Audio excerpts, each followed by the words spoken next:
Hello, Paul. Mike here from Bundy Landcare, and we're talking to Paul Sterling on a number of issues about, his life with fishing and in the oceans and that, and well, more probably helping the fish and the fish habitats.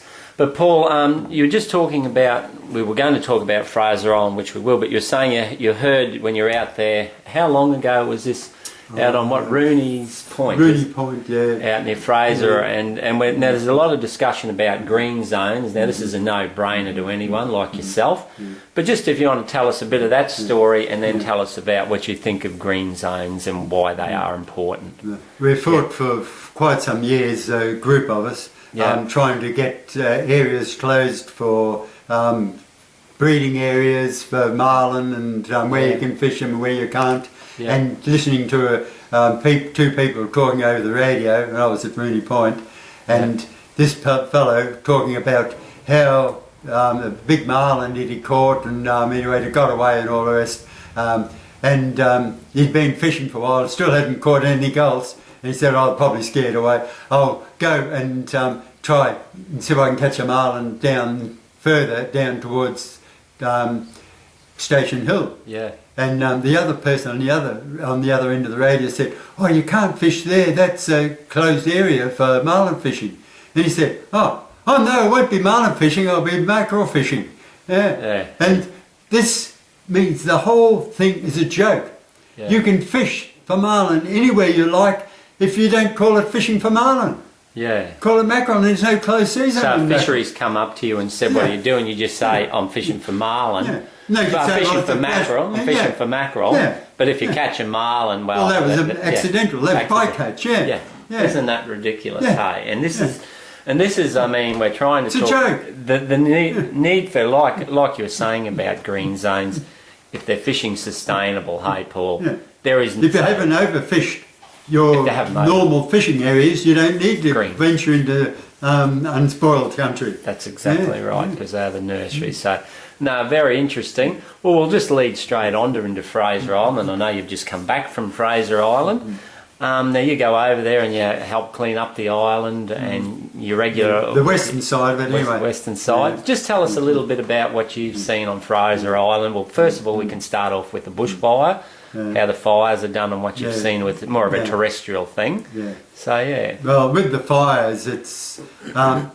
technically, it's one of these miracles of nature, but being the largest sand island in the world, it wouldn't be surprising if there wasn't a tree on it. Yeah. But it has trees, huge trees. It has an ecology that is unique to the island. Yeah. It has lakes on sand, which you wouldn't think would be possible. But I am positive that this land should never be burnt. Yeah. It's not the type of terrain. You can't treat it the same as you treat inland Australia or something during ground burns and everything. You're talking about sand, a very frail environmental system, and the amount of fires that get out of control on so-called controlled burns, and I have this from a very high authority that have been in national parks, so I was not guessing, and I've seen the results of 2 major out of control fires on Fraser Island, and melaleucas, banksias, which are very fire tolerant, it's killed them. Yeah, and the amount of wildlife that would get killed with them, your nesting sites for your owls and birds, things like that, lizards, that would be destroyed, and what you end up with is just an absolute mass that you can't walk between of black wattles. So that is just growing up after your fires. So it's altering the whole basic ecosystem of the island. Because the melaleucas. You need more research. Don't treat it like the mainland. It is not. It's a very different piece of land. Yeah, they're trying, and it is. It's a very fragile. And I've seen that's what we wonder where all the smoke was coming from a few years back, and and it's so. And as well, it's the driving of 4-wheel drives on the beach. You think that's totally destroying. That's Well, a lot of your marine birds nest on the sand, and you not only that you don't see it as a nest. It's just a couple of camouflage eggs, which you drive over, but just the disturbance to these Yeah. birds, the stress of having Vehicles. them all take off every now and again, another one comes past, another one. Yeah.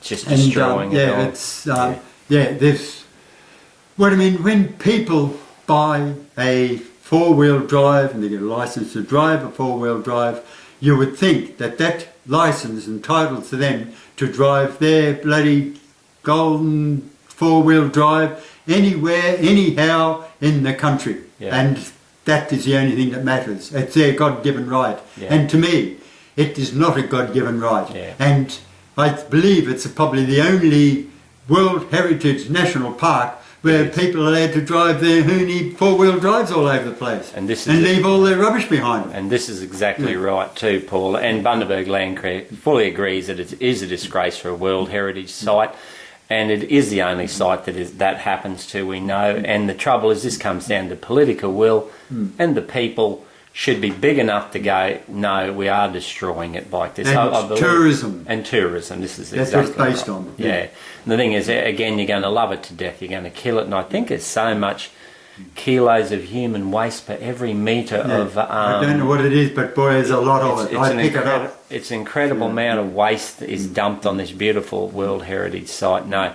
So we believe it's time. I think sometimes there needs to be some sort of a monorail system set up. So have a very small footprint, and it basically would bring people over on the barge and then drop them off at locations, but all suspended up above the, you know, the forest. So they're not the big four-wheel drive buses are good, but it is all still hammering. We've got to get civilised about it. We've got to get civilised. It is a magnificent place to visit.